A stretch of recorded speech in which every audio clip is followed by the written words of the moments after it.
Alright, what is up everybody? This is Alex once again with another episode of the EOT News Flash. We are back.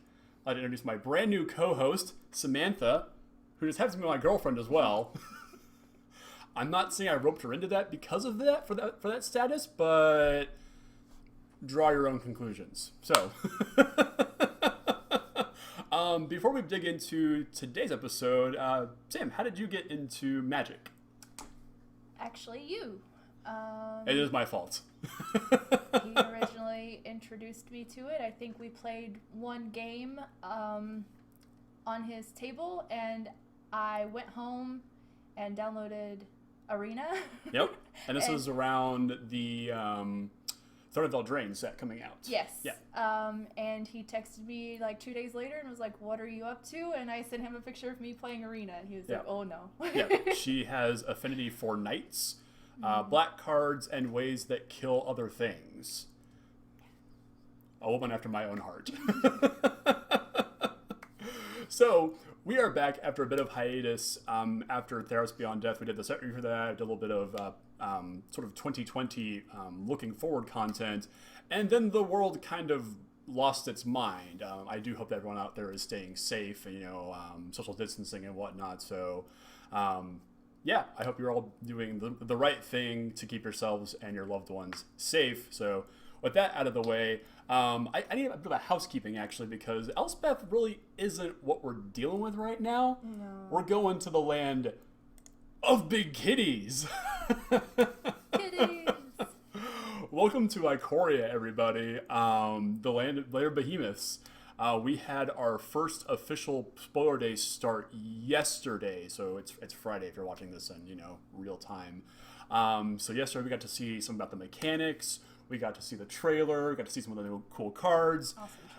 Awesome trailer. We're both super hyped for it. And actually, let's watch the trailer. You want to watch the trailer? Okay, Let's watch the trailer. All right, let's pull the trailer, and we're just gonna.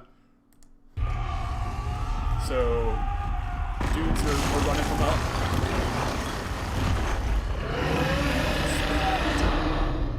Title flash because, of course, looks a bit like kaiju inspired, Pacific Rim. This would really make it RPG. Yeah. Little Joan Jett for you kids that were born in the 2000s. I love Vivian. She's so cool. Easily one of my favorite planeswalkers to come out in, 2019 was her first appearance in a core set. She's just awesome. Cat dragon. Cat dragon.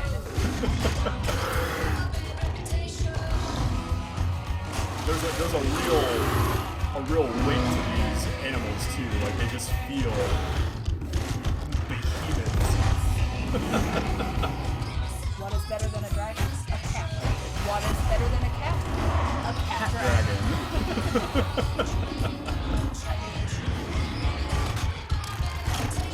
More violent than anything we've ever really seen in a Magic trailer before. Even gory. Yeah, very gory.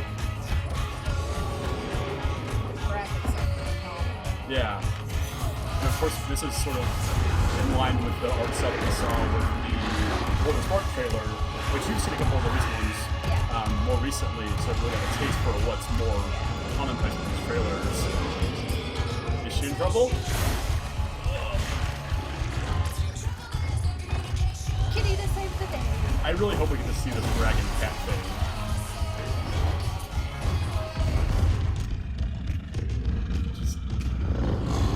Yes.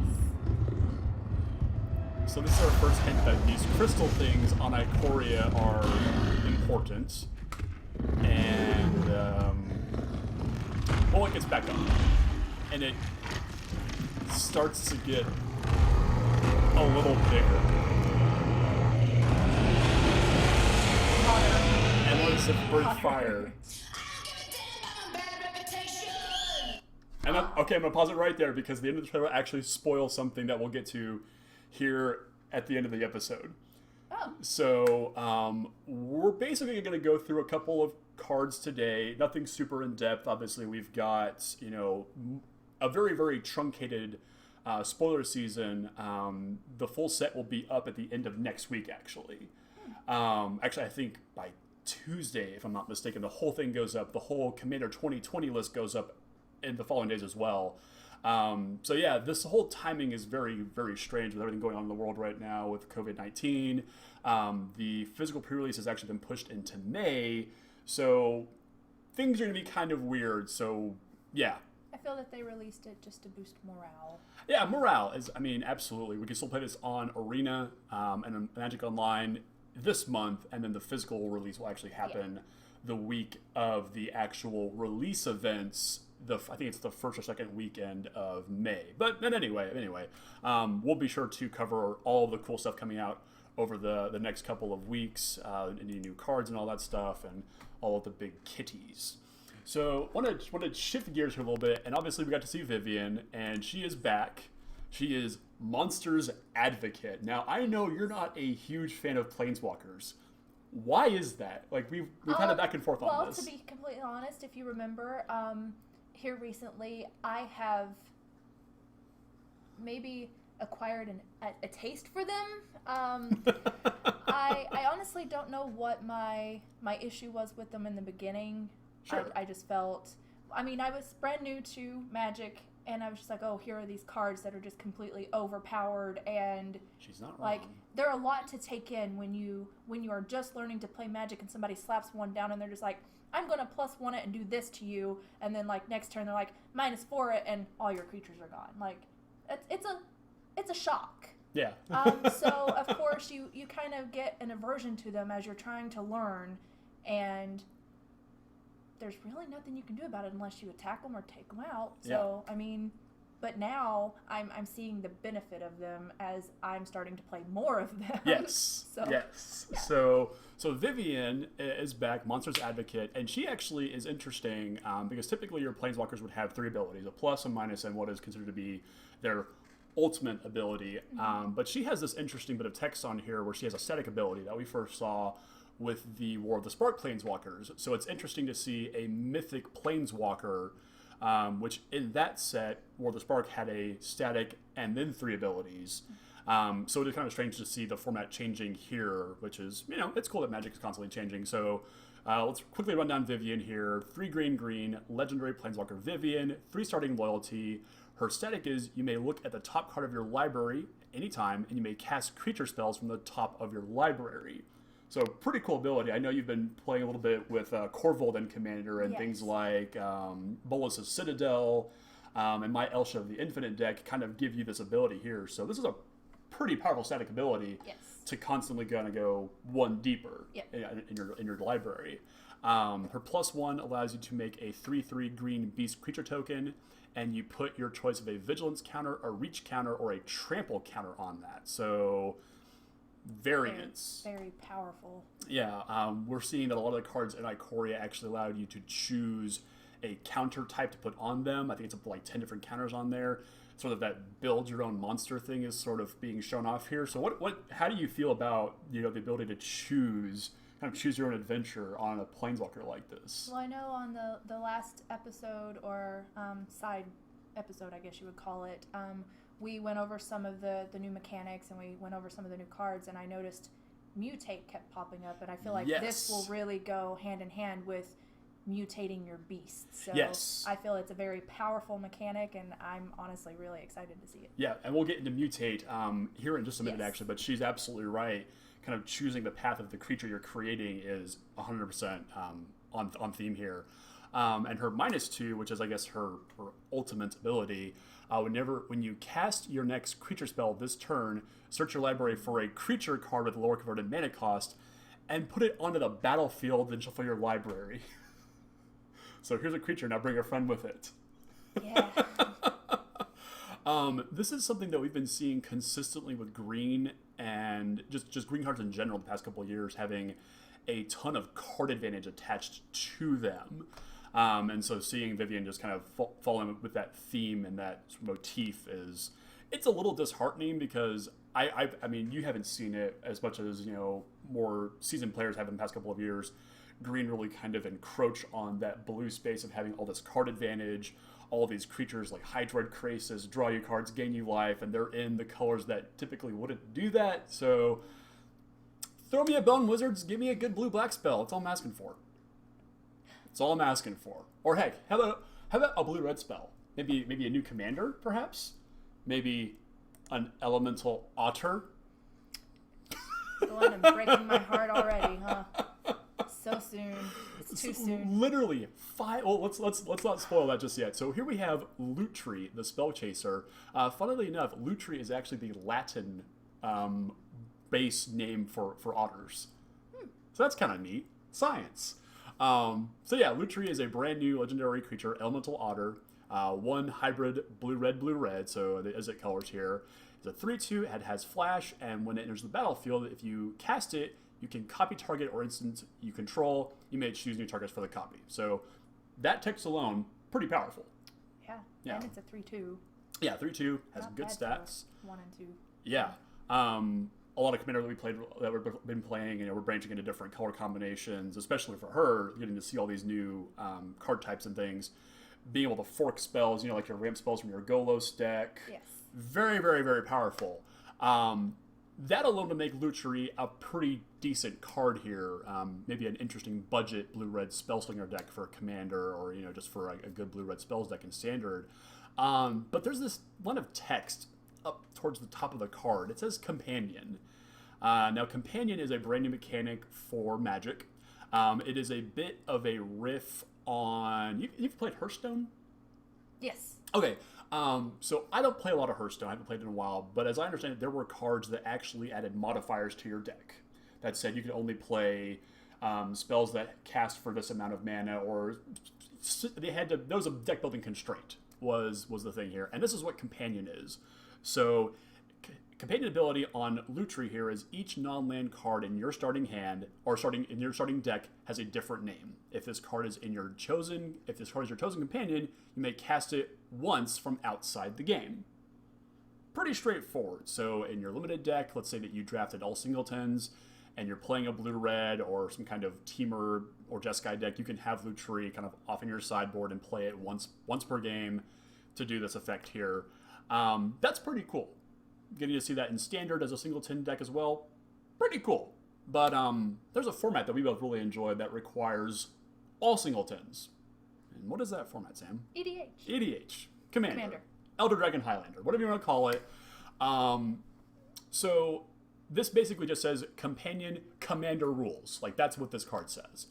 And what happened literally 5 minutes after this card was spoiled?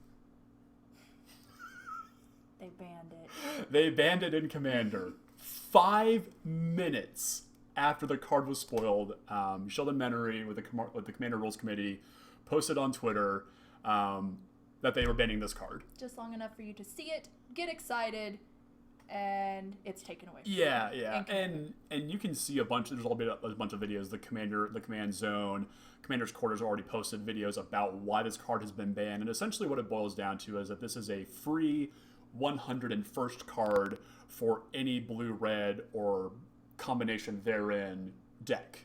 It is basically a card that every deck will play. There is no deck building constraint against it. There's no opportunity cost to pay. It just creates a really negative experience in their opinion. I'm indifferent about it because I think that, especially with like partner commanders, that kind of gives you that virtual eighth and ninth card in your hand, because the commander is already in your command zone. Yes. It is your 8th card. Yes. Quote unquote. And partner commanders are like the 8th and 9th card here. So this is effectively a 9th card, but it's a free card. So I get why they banned it, but I also kind of wish they had let this little otter play around a little bit. Yeah, just to see, because I feel that there are enough, just from what I've seen, I feel there are enough like opponent cards basically that could be played that could prevent this from being cast at all. Yeah. So I mean, counter it. They didn't even give it a chance. Yeah. I mean, it sucks, but it is what it is. Yeah. This actually broke the record for the fastest banned card ever. Previously, it was Memory Jar when that was printed back in Urza Saga. They banned it before it even came to print. I think they just have something against otters. Probably so. Come on, guys. They're so cute. But, I imagine if your commander group is cool with it, you probably play this as your commander and, do a cool blue-red Spellslinger deck. it's cool. It's cool. But yeah, so there's Lutri, the sad tale of Lutri, the spell chaser. Rest in peace. Moment of silence.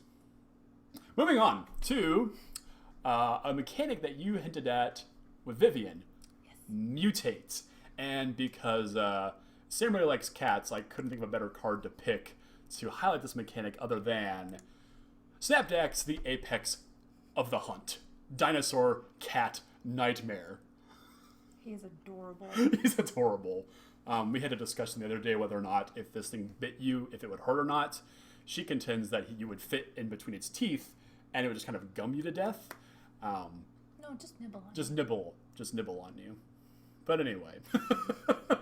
So Snapdax here is a 1 Mardu, 1 red, white, black for a legendary creature, Dinosaur Cat Nightmare, mythic rare, of course. 3/5 with the mutate ability, and I'll get to that here in a second. But it has double strike, and whenever this creature mutates, it deals 4 damage to target creature or planeswalker an opponent controls, and you gain 4 life. Powerful. That is powerful. Powerful already. This is reminiscent of Flametongue Kavu, which was similarly costed for 3 in a red. It was a 4/2, and it dealt 4 damage to a target when it entered the battlefield. One of the greatest creatures of all time. But the mutate ability is really interesting because there's an additional, or I guess I should say an alternate casting cost above that. So for mutate, 2 and then a hybrid Rakdos, black-red, white-white. If you cast the spell for its mutate cost, put it over or under target non-human creature you own, they mutate into the creature on top plus all abilities under it. So let's say that you have like a small 1/1 bird. You could put that bird that possibly has flying on the bottom, play Snapdax for its mutate cost, and put it on top of the bird. So all of a sudden, Snapdax is a 3/5 double striking, mutating, dealing 4 damage flyer. Super weird. My question, when they mutate, does the toughness and the power stay the same? The top card is what dictates the power and toughness. Okay. The bottom card simply dictates any additional abilities. But let's say that you had like a 9/9 and you just wanted to give it double strike and Snapdax's ability, you could cast Snapdax for his mutate cost and put it underneath the 9/9. So all of a sudden you have a 9/9 double striker. When this creature mutates, it deals 4 damage. Very nice. Very, very cool. And you can mutate on top of other creatures that have previously mutated, building your own creature. So, like Sam was saying with the token that Vivian creates to give it trample, vigilance, whatever, you could literally make the token and then Snapdax on top of it and just kind of build this horrifying monster. Yes. Super cool. And tailor it to your opponent. Tailor to your opponent, exactly, yeah. What was really cool, and something that I immediately was questioning, was what if you cast it for the mutate cost and they kill the creature that you're trying to mutate into? It still resolves as Snapdax as its base stats. You just lose the creature you're trying to mutate into. Kind of a, I imagine like this small little cat thing mutating into Snapdax, but then Snapdax kind of just appearing if the cat dies. So it's kind of a weird, flavorful fail, but mechanically it has to work like that. It's similar to Bestow from the original Theros block, where you can bestow enchantment creatures on other creatures, and if that creature that it was bestowed on happened to die, the enchantment creature would come into play as itself. It's interesting. It's a really cool mechanic, and something that will be a bit mechanically complex from a logistics standpoint, stacking cards, especially with the little punch-out counters that have the keywords on them to go on the cards. It's going to be weird. It's going to be really easy and cool to see it on Arena, I think. But in paper, I'm really excited to see this all go down. Just, how high of a little stack of cards can I make before my opponent just goes, I give up. So, really, really cool here. I also want to point out that alternate art. That's awesome. So we've got collector boosters coming back, which she was a big fan of for Throne of Eldraine. We have a binder literally full of just the Storybook frame foil cards. Super hyped. Yes. Yeah, we skipped it for Theros Beyond Death. We weren't really impressed with the offering, and the contents of it was pretty underwhelming. But with all the different frames for all these, like this just like extreme kaiju movie poster thing is just really, really rad. I think we'll be picking up a number of these collector boosters. Definitely. Maybe even a whole box of them. We might need another binder. Might need another binder. So, yeah. Snap decks, super cool. I can't wait to show off all the rest of the 3-color legendaries. Some of these are just absurd. So, moving from Mutate to a far less interesting mechanic, but also equally powerful, we have Cycling is back, which we have under, we have that extended frame too. That's cool, I guess. He's coming to get you. Anyway. So we have Yidaro, the Wandering Monster. 5 red, legendary creature, dinosaur turtle, 8/8, trample and haste. Wow. And it has cycling. So cycling, you're actually familiar with. It was one of the mechanics that you first picked up on in your Sir Gwyn EDH deck. You have all the cycling lands in there. Yes. What's kind of your just feeling on cycling in general? You know, to be able just to discard the card and get a new card fresh, you know. I feel like it's a neat addition if you're struggling to just make your deck do what it's supposed to have that ability. It can be powerful. Yeah. I don't know.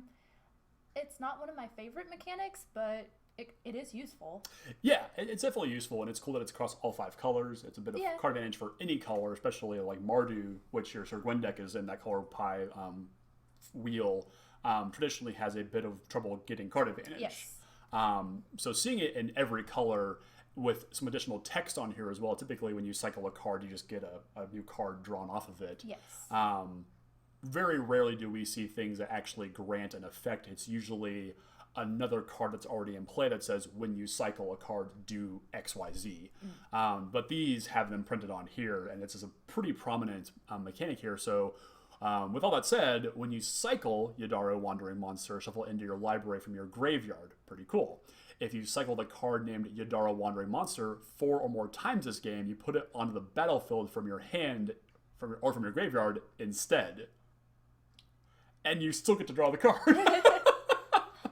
So instead of paying 7 mana, you get to pay 8 mana over the course of a couple of turns. But in a limited game with only 40 cards, this is doable.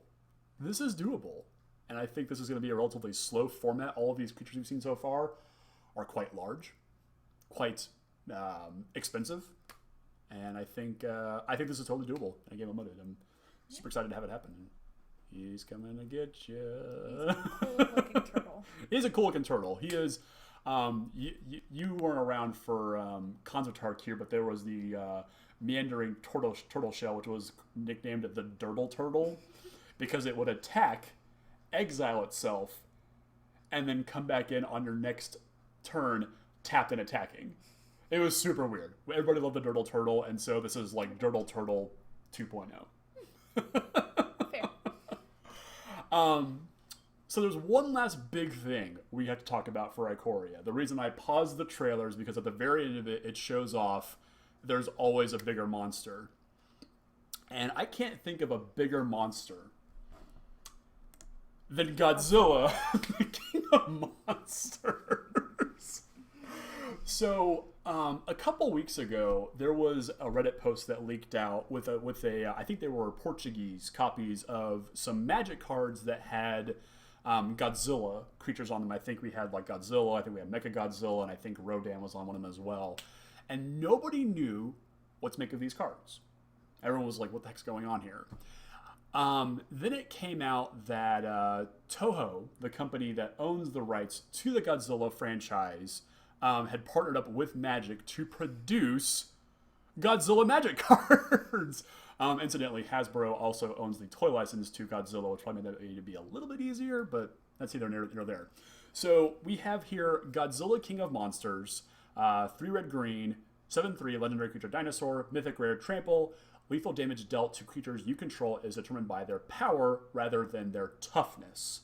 So instead of taking 3 damage to kill this guy, it takes 7, which is pretty wild here. Like this, it's a reverse of the Doran the Siege Tower effect, which lets you deal damage equal to a creature's toughness rather than its power.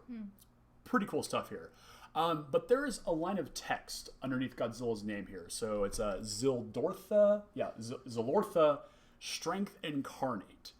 And that's what was the confusing part until yesterday we had the big reveal, is that Zalortha Strength Incarnate is the magic card in question.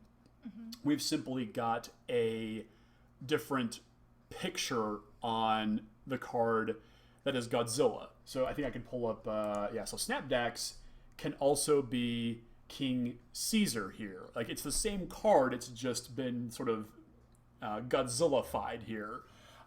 So I don't know how many of these cards exist in this set so far. I think it's somewhere around like 20 or so, but a lot of them are the mythic rare legendaries that have a Godzilla version of them. They're still legal, but they're just Godzilla instead of like Snapdax, or they're like Mothra instead of the Moth Behemoth thing. This is freaking cool. I'm excited. Did you grow up watching like the old 50s Godzilla movies at all? Yeah, a little bit. I love Godzilla. I thought the Godzilla movie that came out a couple of years ago was absolutely amazing. Just That's better than a gigantic dinosaur. I mean, nothing. That's the simple answer. There's nothing better than a gigantic dinosaur here. So what's cool is that you can still open these in regular booster packs. It's going to be a very, very uncommon occurrence, but in the collector boosters, you are guaranteed to get one of these alternate art versions of the card they actually represent. Super, super cool, and I'd like to go through all of them once they're actually all revealed and actually just look at them all individually. So we've already seen the ones for, obviously, King Caesar. There's multiple versions of Godzilla, Mecha, Space, Baby Godzilla. We've seen Mothra, we've seen Rodan, we've seen all of them. It's absurd. Very polarizing, I've seen online already, but I think if you can't get behind this, what are you doing with yourself? Just embarrassing is what that is. So yeah, cycling, mutate, companion, and Godzilla. And Godzilla. Gigantic kitties. Land of big kitties. I was telling her about some of the things that they posted online about Ikoria so far, and how there are certain biomes, I guess you could call them, where where your shards of mana kind of converge upon each other, and the one for Mardu is predominantly inherited by cats. So there you go. So I think it's gonna wrap it up for this week. Mm-hmm. We will be back next week with more spoilers. More Commander goodie stuff, which we are hyped on, I know. And more Godzilla, more everything. And as always, leave us down your comments about, are you excited about Commander 2020, Ikoria, Godzilla, cycling? Just it's all so weird. I don't know what to make of it just yet. All I know is that I'm super, super hyped. Same. Yes. Absolutely. So don't forget to like, to share, subscribe over on Facebook and all those good stuff online. And we will see you all next week for more good stuff here on the EOT Newsflash. You guys have a great night. Bye.